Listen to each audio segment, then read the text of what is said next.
Okay, so Ollie and Joseph here in a workshop and they're making these decorations, right? And it kind of forms like a picture pattern here, okay? And decoration D1, D2, D3, D4, and so on, right? D5 and so on. So after making decoration D5, Ollie notices he only has 10 small squares of stained glasses left.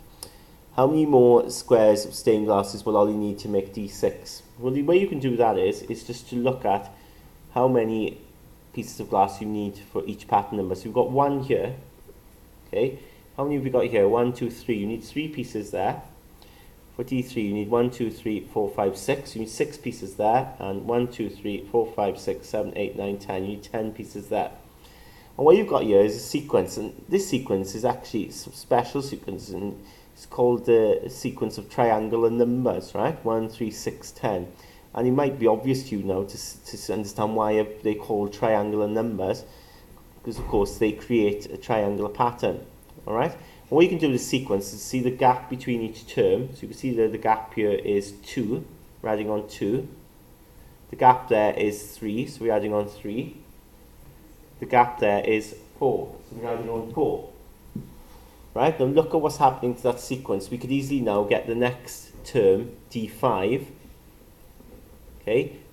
And now what's the gap going to be? Of course, it's 2, 3, 4. It's going up by 1 each time. So it'll be adding on 5. So for D5, you end up having 10 plus 5, you have 15. But for then D6, okay, we're going to add on 6 somewhere.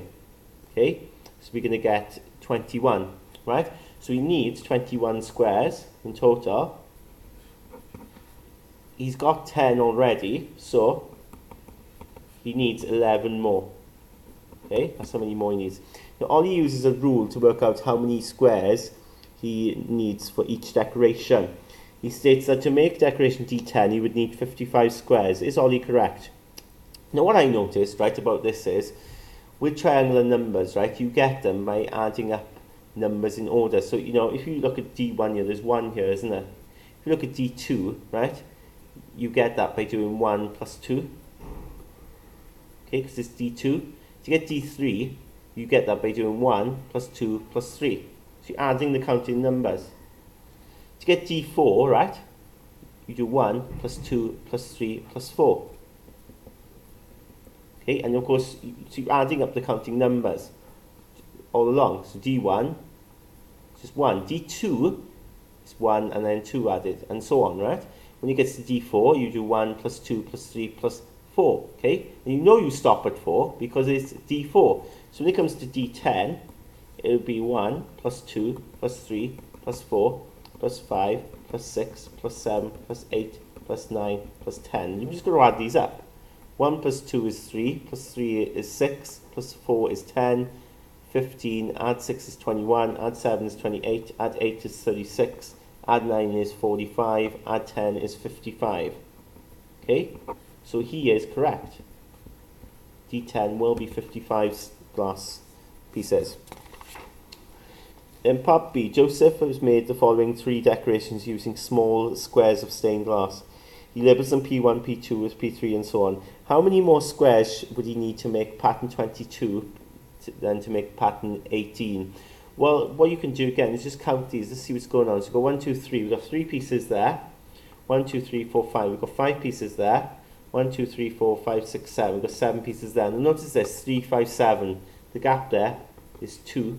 The gap there is 2. Now that's easy, isn't it? It's easier than the previous one. It's going up in 2s all the time. Okay? So it keeps going up by 2. Now, when we get to P18, it's going to be a much larger number, isn't it? You know, it'll take a while to keep adding 2 there until you get to P18. But we can do it because they're not actually asking for how many in P18. They're just saying how many more squares does he need to do pattern 22 and pattern 18. What we could do is just imagine pattern 18 already drawn for us, right? Now, if we were to draw pattern 19, whatever's in pattern 18, you need to add an extra 2 squares, don't you? Because that's what's going on, isn't it? When you go to the next pattern, you add an extra 2 on at the end. Go to the next pattern, you add an extra 2 on at the end of it, right? Okay, that's the sequence. So P19, you'd add 2. To get P20, then you'd add 2 onto that. To get P21, you'd add 2 onto that, and to get P22, you'd add 2 onto that. So in total, you've added on, from 18 to 22, you've added on 8. Okay, so that's the way I would go about that there. Okay, makes sense, doesn't it? Part 2, Joseph has 22 squares. He says, I think I can make one complete decoration using all 22 squares with none left over. Is he correct? Well, I hope you can see no. Because each pattern uses an odd number of squares, yeah? 3, 5, 7, going up in 2s. So you could say, look, each pattern uses an odd number of squares.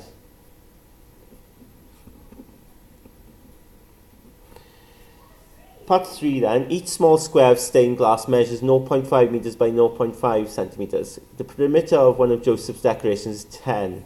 Complete the label to see which pattern it is in this decoration. Now basically 0.5 meters is what that would be.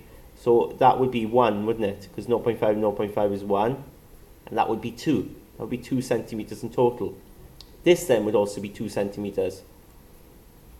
Now that would be half a centimeter. This would be half a centimeter. This would be 1.5. This would be 1.5.